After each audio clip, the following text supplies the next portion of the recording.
Let's get to the Black Army veteran jailed by ICE for, we must have done something very terrible here. What does it say? Not using a turn signal, not a typo. This is who we've become, folks. Godfrey Wade arrived in the U.S. 50 years ago from Jamaica at the age of 15 with his mother, moving to New York with a green card that granted him permanent residency. He enlisted in the U.S. Army a few years later, spending 8 years in the service, where he was primarily stationed in Germany before he received an honorable discharge. He then began a civilian life in Georgia while raising a family, working as a fashion designer, master tailor, tennis coach, and chef over the years while staying out of trouble. But in September, he was pulled over in Conyers, Georgia for failing to use a turn signal, which was when police discovered he was driving without a license and arrested him. He was then handed over to ICE for deportation, and he's been in federal custody ever since. His family fighting to keep him here. So much for your service. So much for your service. At this time, it's not clear why he did not have a valid driver's license, but as a permanent resident with a green card, he is legally allowed to obtain and possess a driver's license. And while he never obtained his citizenship, his fiancée said they were in the process of doing that before he was arrested. We had an attorney, but it's a very expensive endeavor. The cost is astronomical. Trump's making it more expensive, folks. Watkins told local media, still, he did make the effort. We did a lot of things to make sure this day would not come, and yet here we are. He's been incarcerated in overcrowded ICE detention centers since the arrest, a 3-month ordeal where he was forced to sleep on a makeshift bed on the ground for the first 12 days, according to 11 Alive News. In a telephone interview with local media from the Stewart Detention Center in Stewart County, Georgia, Wade said there are only 2 working urinals for an entire pod of 80 people. Disgusting. We don't have any bunk space, he told the news station. We're given what we call boats, and those are placed on the floor with a 2-inch mat. There's sewage water flowing on the ground, he said. Imagine if this report was about animals in a shelter existing like this.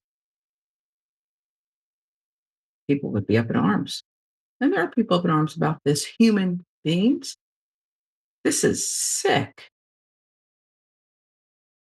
11 Alive News also reported that it had obtained records of the Office of Detention Oversight, a unit within U.S. Immigration and Customs Enforcement that oversees the federal detention centers, which revealed 12 deficiencies within the Stewart Detention Center related to health and safety, food service, phone access, use of force, and more.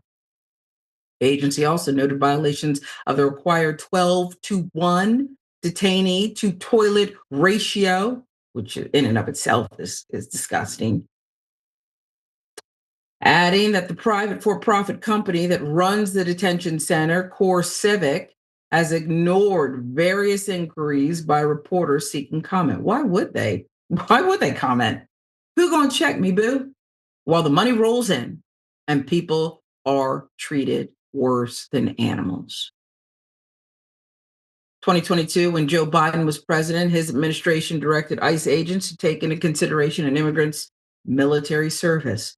Trump administration rescinded that policy. I thought you cared about the veterans. Issuing a memo in April stating that active duty members of the military may be granted protections from deportation, but not for former members of the military. An honorable discharge does not necessarily prevent an alien with U.S. military service from being subject to immigration enforcement action, the new memo states. Despite the 3-month ordeal, Wade still believes in the United States. If I didn't believe in this country, it's still great. I wouldn't want to stay here, he told local media. I shed my blood for this country. I can live with myself if I just have a day in court so somebody can hear my story. You deserve that, Mr. Wade. Family has created a GoFundMe fundraiser to raise money for legal fees, a link of which you can find the description of this segment. At press time, about $25,500, $25,428 raised. This is outrageous, Jordan, of course. the disproportion. I'm not saying that it's okay to drive without a license.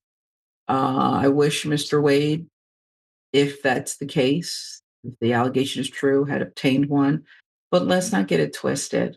Whether it was jaywalking or failure to use a turn signal, there's some local forces who take great glee in turning over this service veteran to ICE and the conditions. Look, that facility should be closed immediately. Okay, immediately. It is not fit for humans. And the fact that it's private is not lost on me. That's sicko behavior. This should not be a for profit thing. But I'll let you talk.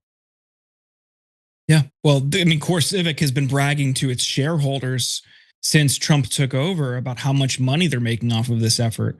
So they love this and they love keeping costs low because it's more profit for them. So why would they install new bathrooms? Why would they treat people with dignity? Why would they provide necessary and adequate accommodations? That's all costs for them. They're trying to make as much money as possible so their shareholders are happy and it increases their stock price. That's all they care about. And it's just human beings in the grinder here. But on this specific case, this isn't the only veteran that we've seen deported. We saw this week Kristi Noem humiliated after lying in Congress and saying veterans have not been deported when Representative Seth Magaziner holds up an iPad with a Zoom call going with Say June Park, a Purple Heart recipient who was deported to Korea after serving this country and taking multiple bullets for this country. So it doesn't matter even if you have a Purple Heart, they will still deport you. He hadn't been back to Korea since he was 7 years old, and now he was sent there. So it's across the board. They're doing this over and over and over again. And I want to point out a vast majority, around 70% of the people currently in detention in immigration facilities have no criminal record. So they're not just going after the worst of the worst or violent criminals or gang members. They're going after all immigrants. They're going after people based on their skin color and their ethnicity, as we have seen time and time again. Sometimes US citizens get wrapped up in this because it's so haphazard, it's so brutal, violence first, ask questions later. That innocent people are being caught up in this is absolutely disgusting. A turn signal, and now you're sleeping with sewage. And there's 100, excuse me, how dare I misstate it? There's 80 people for 2 urinals. Get it right, Sharon. Okay. As I said, this is sicko stuff, and you're absolutely right. Did you see how Christina ran out of that hearing? She didn't even, her people like spoon fed her the document, and she was too much in glam, I guess, to read it. Disgrace. That's the correct word for her. Oh, I have to go now. I'll get back to you. Will you?